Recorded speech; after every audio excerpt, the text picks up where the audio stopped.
지난 5월 3일에 또 깜짝 놀랄 만한 기사가 있었습니다.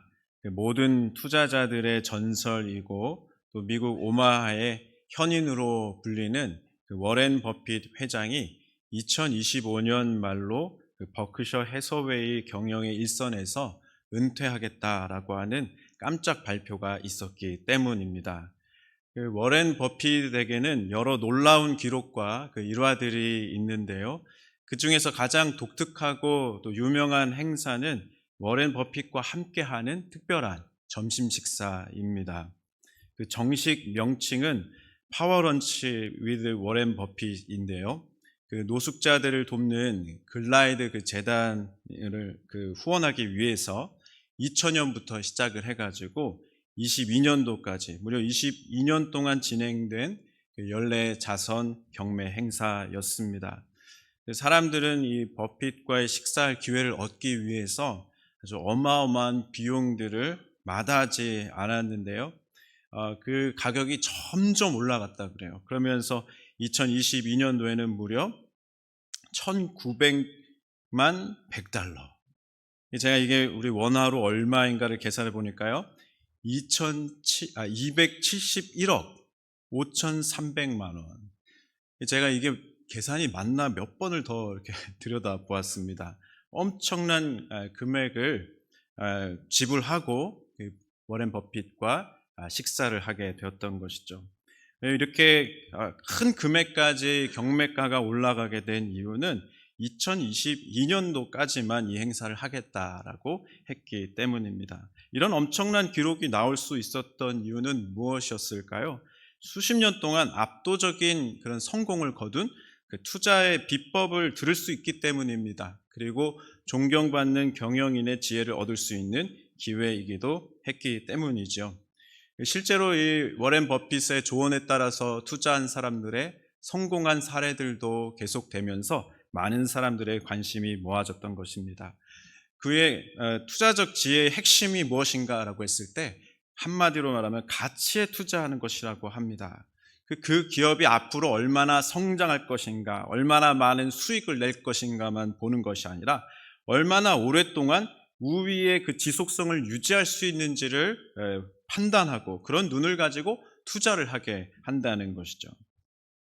여러분, 저는 말씀을 준비하면서요, 이 워렌 버핏이 정말 지혜로운 관점을 가진 사람이다 느끼게 되었습니다. 그러면서 이런 지혜는 그가 기독교적 배경에서 자랐고 성장했기 때문이 아닌가 생각해 보았습니다. 왜냐하면 성경에서의 가르침은 이 땅에서 살지만 보다 가치 있는 것을 바라보고 그것을 소망하면서 오늘을 살라 그렇게 말씀하기 때문이죠. 마태복음 말씀에 보면은 이 땅에서 우리가 무엇보다 먼저 생각하고 투자해야 할 영원한 가치가 무엇인지에 대해서 분명히 말씀하고 있는데요. 마태복음 6장 33절의 말씀입니다. 그런즉 너희는 먼저 그의 나라와 그의 의를 구하라. 그리하면 이 모든 것을 너희에게 더하시리라. 지난 주일에 함께 나누었던 그 말씀 가운데서 요셉은 하나님의 마음에 쏙 드는 사람이었습니다. 그가 처음부터 완벽한 사람은 아니었지만 그의 남다른 충성심은 하나님 앞에서 인정받을 만한 모습이었습니다. 오늘 함께 읽진 않았지만 39장 앞쪽에서부터 보면요, 그의 충성심이 얼마나 대단했는지를 또 볼 수가 있는데요. 그의 충성심은 애굽으로 억울하게 종으로 팔려나간 뒤에도 빛을 발하고 있습니다. 창세기 39장 5절부터 6절 말씀에 보면 그가 요셉에게 자기 집과 그의 모든 소유물을 주관하게 한 때부터 여호와께서 요셉을 위하여 그 애굽 사람의 집에 복을 내리심으로 여호와의 복이 그의 집과 밭에 있는 모든 소유에 미친지라. 주인이 그의 소유를 다 요셉의 손에 위탁하고 자기가 먹는 음식 외에는 간섭하지 아니하였더라. 그렇게 나옵니다. 요셉은 정말 대단한 사람이라고 하는 것을 여기서 증명해 주고 있습니다. 보통 믿었던 가장 가까운 사람에게 배신을 당했거나 큰 충격을 받았거나 그렇게 큰일을 당한 뒤에는 상실감에 빠져서 헤어나지 못하는 것이 보통일 텐데, 그래서 그 의욕이 없는 자포자기한 상태에 빠지게 될 수 있었을 텐데 요셉은 전혀 그렇지 않고 있습니다. 노예로 팔려나간 그곳에서 누구보다도 열심히 일하고 있습니다. 그리고 자기가 할 수 있는 그 이상의 것도 능히 감당할 수 있는 사람으로 인정받으면서 살아가고 있었습니다. 그의 충성심과 성실함이 가장 빛나는 순간은 언제였는가? 그가 아주 큰 시험을 만났을 때, 큰 유혹을 만났을 때 그것이 더욱 크게 빛이 납니다.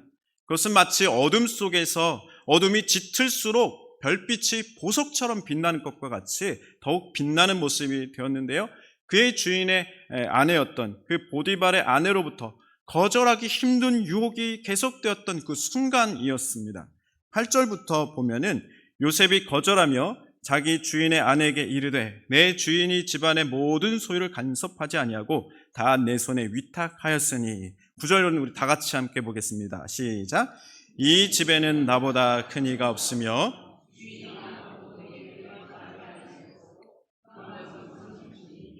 당신은 그의 아내임이라. 그런즉 내가 어찌 이 큰 악을 행하여 하나님께 죄를 지으리까. 아멘.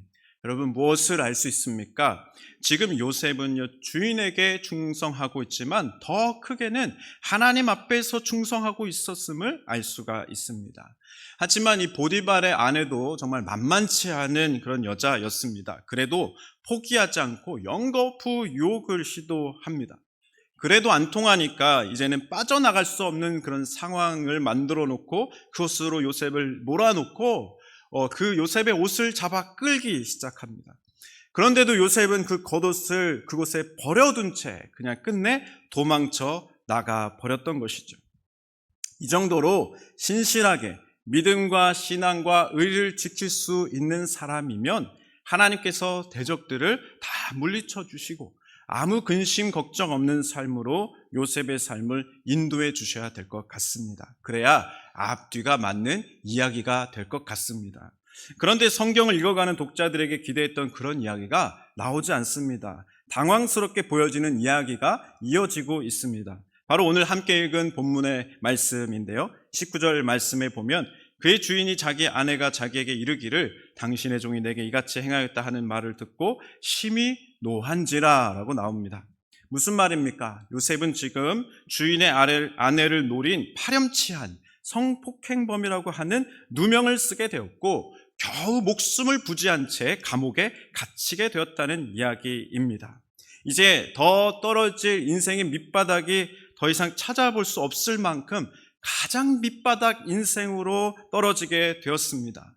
39장에서 나오는 요셉의 삶은 계속해서 서글프고 억울하고 분노가 일어나고 부끄럽기도 하고 수치스럽기도 한 삶이 계속 나열되고 있었던 것이죠. 하지만 하나님은 요셉의 삶을 어떻게 보고 계셨습니까? 39장을 시작하면서도 요셉이 형통한 삶을 살았다. 그렇게 말씀하십니다. 마지막에도요, 요셉은 계속 형통한 삶을 살고 있었다라고 결론 짓고 계십니다. 오늘 함께 본 23절 말씀 우리 같이 한번 볼까요? 23절입니다. 시작. 간수장은 그의 손에 맡긴 것을 무엇이든지 살펴보지 아니하였으니 이는 여호와께서 요셉과 함께 하심이라. 여호와께서 그를 범사에 형통하게 하셨더라. 아멘.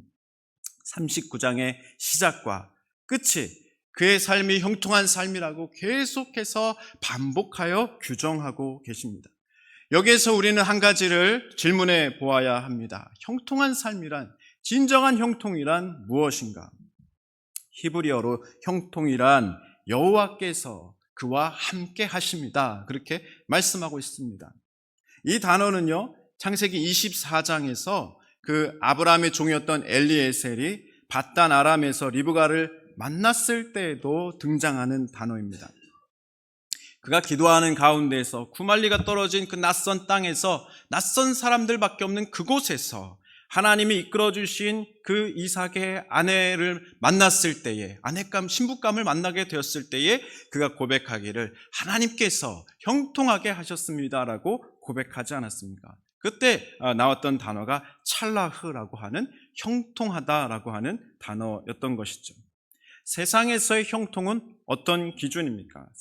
세상에서 말하는 형통은요, 재물과 안락함과 고통이 없는 그런 곳이 형통함이다라고 이야기하고 있습니다.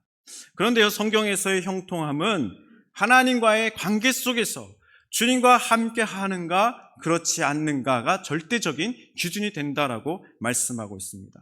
그것이 가능할 때에 모든 상황을 뛰어넘게 된다는 것이죠. 하나님과 함께하는 자의 모습은 어떤 모습입니까? 시편 1편 1절에서 3절 말씀에 보면 이렇게 나와 있습니다. 복이 있는 사람은 악인의 꾀를 따르지 아니하며 죄인들의 길에 서지 아니하며 오만한 자들의 자리에 앉지 아니하고 오직 여호와의 율법을 즐거워하여 그의 율법을 주야로 묵상하는도다. 3절은 같이 볼까요? 시작.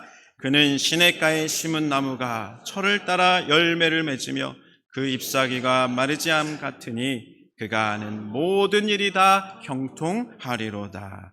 아멘. 세상에서는요, 그런데 이런 말씀을 가지고 살아가는 우리들과는 조금 다른 형통과 재앙에 대해서 해석하고 있는 것을 보게 되는데요. 세상에서는 이 고통과 재앙에는 다 이유가 있다라고 설명합니다. 화불망지라고 하는 말이 있더라고요. 재앙은 망령되게 이르지 않는다. 모든 재앙은 그냥 오는 것이 아니라 반드시 원인이 있으므로 재앙이 임하게 되었다는 그런 이야기입니다. 그래서 평소에 언행을 삼가해야 하고 악을 멀리해야 된다, 근신해야 된다, 이런 세상의 가르침입니다.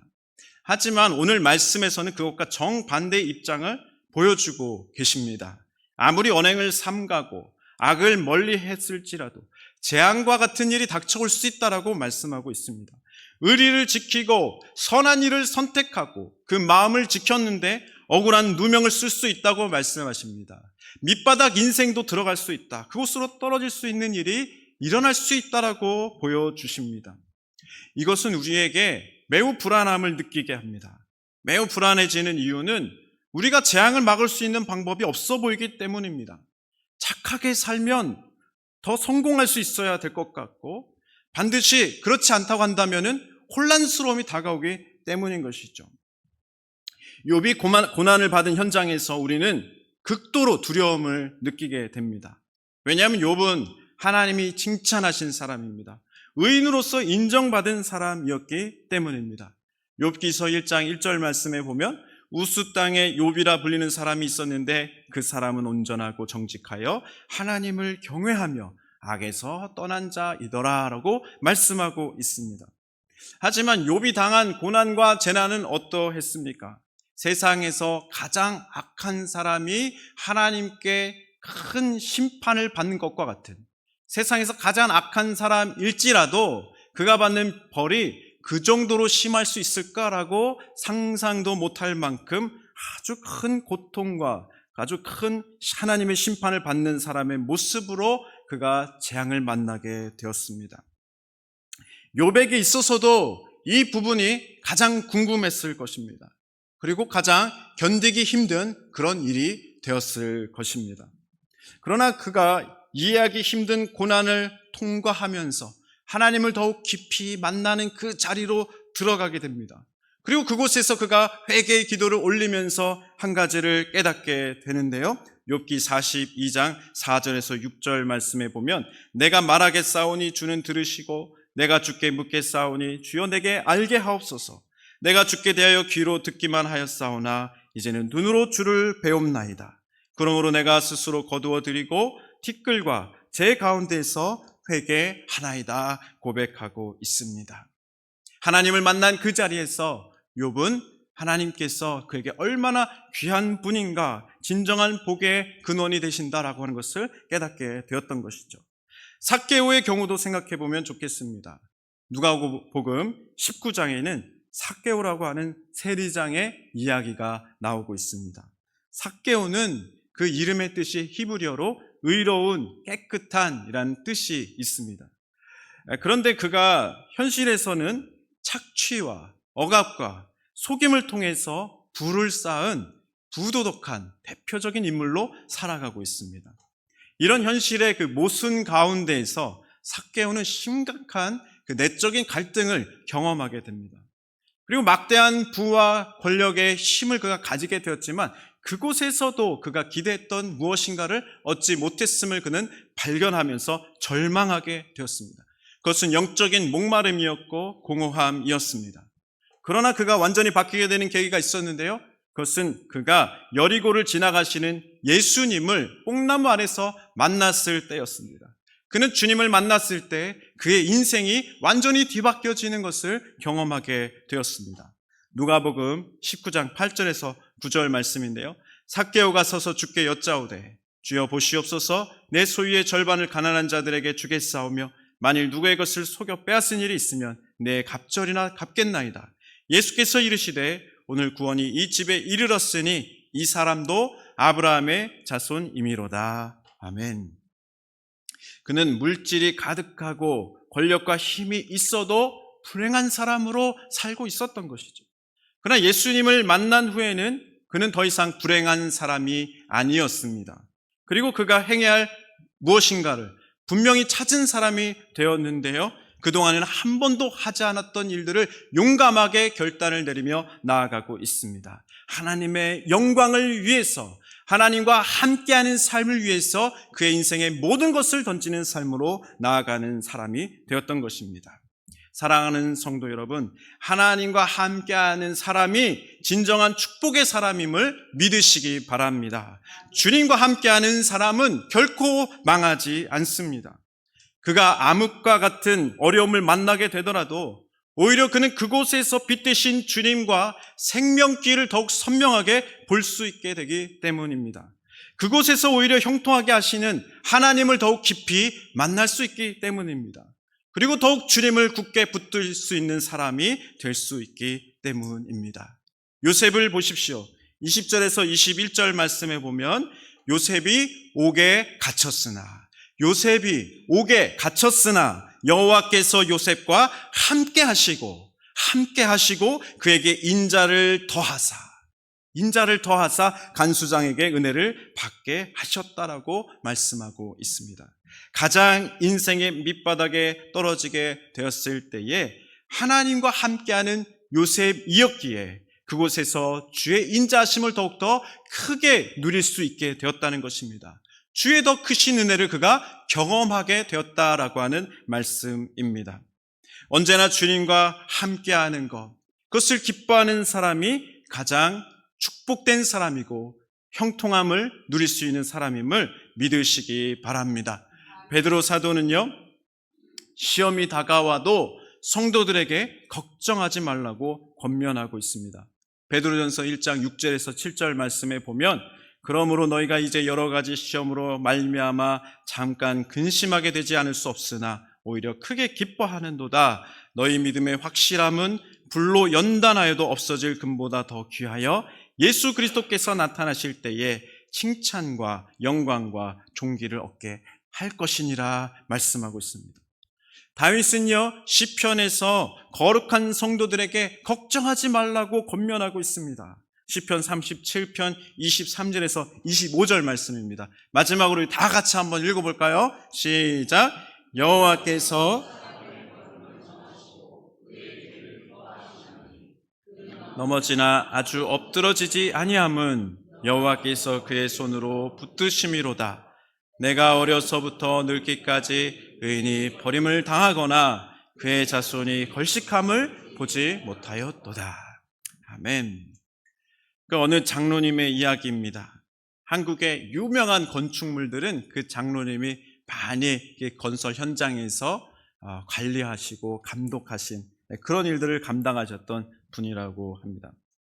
근데 은퇴하실 그런 연세가 훨씬 넘었음에도 불구하고 많은 그 현장에서 계속해서 와서 함께 일해달라고 요청이 끊이지 않는 그런 꽤 인기 있는 분이셨는데요.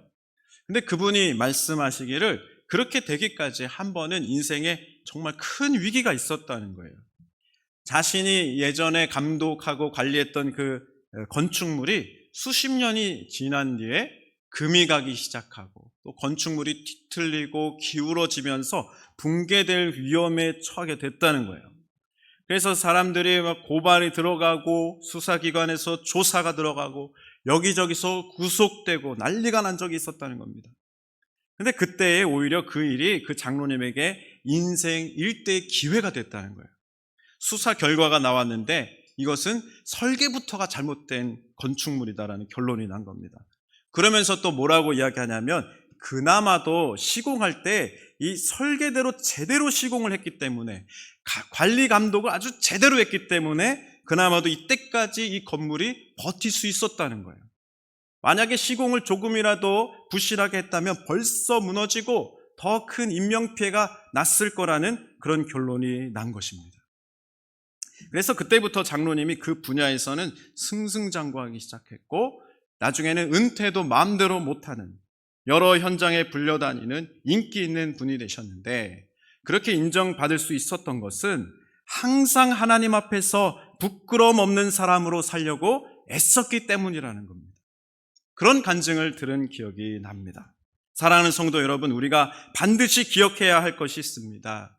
하나님이 인정하시고 늘 주님과 함께하는 자가 형통하고 복된 사람인 것을 기억하시기 바랍니다. 할렐루야. 아멘. 오늘 성례주일을 맞이한 모든 성도님들, 우리가 다 같이 또 말씀 나눈 후에 성찬을 받으실 때에 과거의 옛 모습은 다 주의 보혈로 씻어버리시고, 우리의 부끄러움과 아픔과 상처를 다 주의 보혈로 씻어내시고, 주님께서 새 은혜를 부어주시는 자리로 나아가시기를 바랍니다. 더욱 깊이 주님을 만나시고 주님과 늘 동행하시는 축복의 사람으로 살아가시기를 주님의 이름으로 축복합니다. 아멘. 함께 기도하겠습니다. 하나님 아버지, 하나님 앞에서 신실함으로 인정받는 우리 모두가 되게 하여 주시옵소서. 요셉과 같이 항상 주님과 함께 동행하는 사람들 되게 하셔서 이 세상이 가르쳐주는 성공이 아니라 하나님께서 복되게 하시고 누리게 하시는 참된 형통함과 승리로 나아가는 주의 종들 되게 해 주시옵소서. 예수님 이름으로 기도드립니다. 아멘.